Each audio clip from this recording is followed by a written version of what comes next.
If you have a question for Coach Manning, go ahead and use the raise hand function or just chat me, or you can unmute now.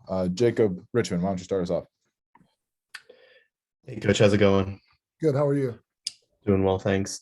So with the recent performances from like Ian and Xavier, it seems like the team's now really solidly running, with a strong eight that can really play at any point throughout the game in high leverage situations. What is that like for you guys, especially as you're approaching the end of the season and approaching some opponents that you've played before without that depth? Well, it just gives us a chance to have quicker rotations. Guys don't have to be out on the court for as long of stretches as sometimes we've had guys out there. And it just gives us a chance to just keep fresher bodies in the ball game. And, that's probably the benefit of it for us. The hard part is, making sure that we can find a rhythm or a groove with the substitutions that we're making. So, but defensively, it's been really good for us. Dave Preston. Good afternoon, Danny. Indiana defensively, top 3 team in the Big Ten in points allowed. I think they lead the conference in field goal defense and defending the 3. What makes them such a challenge to score against? Well, Coach Woody does a terrific job of teaching the defensive principles that they've incorporated into their scheme. And they're always down in the stance. We're always in help positioning. And, for us, we have to have good ball movement and we have to make good decisions. And they're really active with their hands. And so we're really going to have to do a good job of sometimes even faking a pass to make a pass because of their activity level. But, for us, we've got to play really good defense. And that way we hopefully can get out in transition and have opportunities to attack their defense before it gets set. And I guess along those lines, biggest lessons you guys learned from the game in College Park that'll help you in Bloomington tomorrow? If we make a couple shots, it'll help us. We didn't make any shots. Yeah. We have to give them credit defensively, but we really struggled from the field. So we have to do a good job of being ready on the catch, not necessarily shoot it, but ready to make a play on the catch. Thank you. Sure. Thank you. Matt Cohen. Hey, Coach, I wanted to ask about, I know you and Mike Woodson very briefly kind of overlapped in the NBA for one season. And I don't know how much you guys kind of have stayed in touch over the years since then. And is this kind of getting to coach against each other? What is that like after kind of getting to spend some of your playing career together? Well, before even that happened, Woody played for the Kansas City Kings. And I used to go watch him play in Kemper Arena in Kansas City. And so, we go back a long ways. And of course, our paths cross as players, as you mentioned. And then also Larry Brown is a common denominator for us also. We both had some experiences working and learning from Coach Brown. So, we're definitely connected. We're part of that basketball fraternity, if you will, 6 degrees of separation. There's always somebody that can connect you. So, I'm happy he's back at his school where he played for a legendary coach, and he's getting ready to continue to build that program and share all those great experiences he had with the teams that he'll be coaching in the future. Marcus Washington. Hey, Coach, has there something that you've seen in the last 2 games, those 2 wins, that you didn't see over the previous 5 games where you struggled a little bit?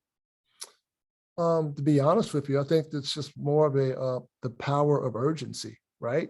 We know it's dwindling down. We know we only have a handful of games left, and the urgency that our guys are playing with is not necessarily anything where we feel we're rushed out there on the court, but we know that we have to take advantage of opportunities and situations. And so that's one of the things we talked about as a team, the power of urgency and understanding that we've got to make every opportunity count. And going into March, and I know we don't want to look 5 games ahead or 3 weeks ahead, do you think you're starting to see this team do something that could be transferable once we get to that one and done type of stage? I feel really confident. Our staff feels confident about the contributions we're receiving from all of our guys. And, I know firsthand what a special March can do for you, right? And so understanding that you go into postseason play, and that starts off with your conference tournament, playing the best basketball that you can possibly be playing. And then it's called March Madness for a reason. And everybody tunes into it for that reason alone. And so we want to make sure that, like I said, we're playing the best ball that we can be playing going into our conference tournament, and then we go from there. But until we get to that point, we got to take it one game at a time. Thanks, Coach. Sure. Ryan McFadden. Hey, Coach. My question for you is this: amidst everything that's going on with the program, and especially like guys coming off a 5-game skid where you gave up 110 points to Iowa and had a loss to Ohio State, this team continues to fight, and like we have this no quit mentality. I was wondering, what is it about this team that just continues to not give up, no matter the losses or how bad the losses are, or what's going on? Well, I think that speaks to the type of young men that we have in our program. You know, we go out and, you know, the only thing that you can control in most situations is the effort and energy that you bring night in and night out. And there have been some nights where we haven't had that same high level of energy and juice, if you will. But for the most part, we've had it. And our guys just continue to be resilient and understand that, you know, you play the hand that you're dealt, right? And whatever that situation is going into that game, you got to figure out a way to be successful and help your team be successful. So, you know, kudos to all of the guys in our program for coming out, and every game we're trying to win the fight, which will give us a chance to win the game. Dave Preston. Dave, do you have another question? Yes, I'll take the hand down after this, but Trace Jackson Davis, what makes him such a tough guy to contain out there, especially in the half court? I've known Trace for quite some time. I actually recruited him when he was in high school, coached him with USA Basketball. Good understanding of the game, and it's gotten better, especially this year with how he passes the ball out of the post, his positioning in the post. Very athletic. His second jump is about as good as anybody's second jump for a big guy in the country.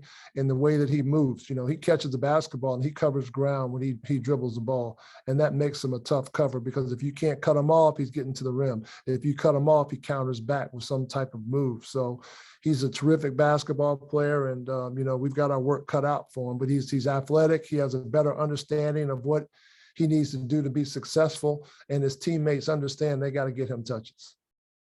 Thank you. Any last questions for Coach Manning? All right, thanks, Coach. Thank you.